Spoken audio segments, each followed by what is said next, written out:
ಮಂಡ್ಯದಲ್ಲಿ ಒಂದು ಕಾರ್ಯಕ್ರಮ ನಡೀತಾ ಇದೆ, ಚಿಕ್ಕಮಗಳೂರಿನಲ್ಲಿ ಒಂದು ಕಾರ್ಯಕ್ರಮ ನಡೀತಾ ಇದೆ. ಮಂಡ್ಯದ ಶ್ರೀರಂಗಪಟ್ಟಣದಲ್ಲಿ ಅದ್ಧೂರಿ ಸಂಕೀರ್ತನಾ ಯಾತ್ರೆ ನಡೀತಾ ಇದೆ. ಯಾತ್ರೆಯಲ್ಲಿ ಹನುಮ ಭಕ್ತರು ದೊಡ್ಡ ಪ್ರಮಾಣದಲ್ಲಿ ಸೇರಿದ್ದಾರೆ. ಹಿಂದೂ ಕಾರ್ಯಕರ್ತರು ಕೂಡ ಭಾಗಿಯಾಗಿದ್ದಾರೆ. ರಂಗನಾಥ ಸ್ವಾಮಿ ದೇಗುಲದ ತನಕನೂ ಕೂಡ ಮೆರವಣಿಗೆ ನಡೆಯುತ್ತೆ. ಸುಮಾರು 4 ಕಿಲೋಮೀಟರ್ ಹನುಮನ ಮೂರ್ತಿಯ ಜೊತೆಗೇ ಮೆರವಣಿಗೆ. 4 ಕಿಲೋಮೀಟರ್ ಜಾಮಿಯಾ ಮಸೀದಿ ಪಕ್ಕದಲ್ಲೇ ಇದು ಸಾಗುತ್ತೆ. ನಾವು ನೋಡ್ತಾ ಇದ್ದೀವಿ ಮಂಡ್ಯದ ಶ್ರೀರಂಗಪಟ್ಟಣದಲ್ಲಿ ನಡೀತಾ ಇರುವಂಥ ಅದ್ಧೂರಿ ಸಂಕೀರ್ತನಾ ಯಾತ್ರೆ.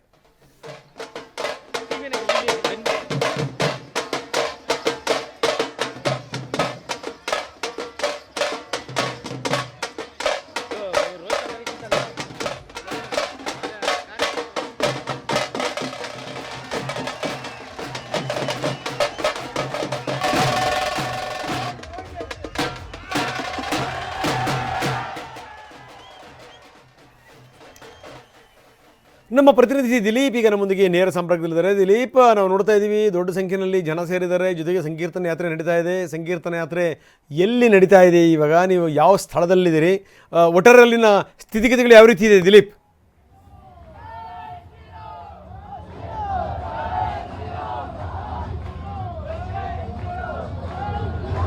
ರಂಗನಾಥ್ ಬೆಳಗ್ಗೆಯಿಂದ ಕೂಡ ಸಂಕೀರ್ತನ ಯಾತ್ರೆ ನಡೀತಾ ಇರುವಂಥದ್ದು. ಸಾಕಷ್ಟು ಸಂಖ್ಯೆಯಲ್ಲಿ ಹನುಮ ಮಾಲಾಧಾರಿಗಳು, ಭಕ್ತರು ಮತ್ತು ಹಿಂದೂ ಜಾಗರಣೆ ವೇದಿಕೆಯ ಕಾರ್ಯಕರ್ತರು ಭಾಗಿಯಾಗಿರುವಂಥದ್ದು. ಸದ್ಯಕ್ಕೆ ನಾನು ಗಂಜಂನ ಬಳಿ ಇದ್ದೇನೆ. ಗಂಜಂನ ಬಳಿ ಈಗ ಯಾತ್ರೆ ಬಂದಿರುವಂಥದ್ದು. ಬೆಳಗ್ಗೆಯಿಂದ ಕೂಡ ಈ ಒಂದು ಯಾತ್ರೆಗೆ ಸಾಕಷ್ಟು ಬೆಂಬಲ ವ್ಯಕ್ತವಾಗಿರುವಂಥದ್ದು. ಹನುಮ ಮಾಲಾಧಾರಿಗಳಿಗೂ ಕುಣಿದು ಕುಪ್ಪಳಿಸ್ತಾ ಇರುವಂಥದ್ದು. ಇದು ಅದರಲ್ಲೂ ಕೂಡ ಪ್ರಮುಖವಾದಂಥ ಸೂಕ್ಷ್ಮ ಪ್ರದೇಶವಾಗಿದೆ. ಯಾಕಂದರೆ ಇಲ್ಲೊಂದು ದರ್ಗಾ ಇದೆ. ಈ ದರ್ಗಾ ಇರುವ ಕಾರಣಕ್ಕೋಸ್ಕರ ಇಲ್ಲಿ ಹನುಮ ಭಕ್ತ ಮಾಲಾಧಾರಿಗಳೇನಿದ್ದಾರೆ ಇವರು ಇಲ್ಲಿ ಕುಳಿತು ಒಂದು ಭಜನೆ ಮಾಡುವಂಥ ಕೆಲಸವನ್ನು ಮಾಡ್ತಾ ಇರುವಂಥದ್ದು. ಯಾಕಂದರೆ ಪ್ರಮುಖ ಉದ್ದೇಶ ಸಂಕಲ್ಪ ಮಾಡಿರುವಂಥದ್ದು ಜಾಮಿಯಾ ಮಸೀದಿ ಏನಿದೆ, ಜಾಮಿಯಾ ಮಸೀದಿ ಹಿಂದೆ ಆಂಜನೇಯ ಸ್ವಾಮಿ ದೇವಸ್ಥಾನ ಆಗಿತ್ತು. ಆಂಜನೇಯ ಸ್ವಾಮಿ ದೇವಸ್ಥಾನವನ್ನು ಕೆಡವಿ ಮಸೀದಿಯನ್ನು ಕಟ್ಟಿದ್ದಾರೆ.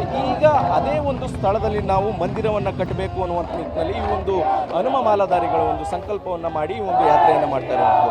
ಹಲವು ವರ್ಷಗಳಿಂದ ಈ ಒಂದು ಯಾತ್ರೆಯನ್ನು ಮಾಡ್ತಾ ಇದ್ದಾರೆ. ಸಾಕಷ್ಟು ಸಂಖ್ಯೆಯಲ್ಲಿ ಪ್ರತಿ ವರ್ಷ ಹೆಚ್ಚು ಆಗ್ತಾ ಇದ್ದಾರೆ, ಸಂಖ್ಯೆ ಕೂಡ ಹೆಚ್ಚಾಗ್ತಾ ಇದೆ. ಪ್ರತಿ ವರ್ಷ ಕೂಡ ಇದೇ ಒಂದು ವಿಚಾರವನ್ನು ಇಟ್ಟುಕೊಂಡು ಒಂದು ಪ್ರತಿಭಟನೆಯ ಸಂಕೇತವಾಗಿ ಈ ಒಂದು ಯಾತ್ರೆಯನ್ನು ಮಾಡ್ತಾ ಇರುವಂಥದ್ದು.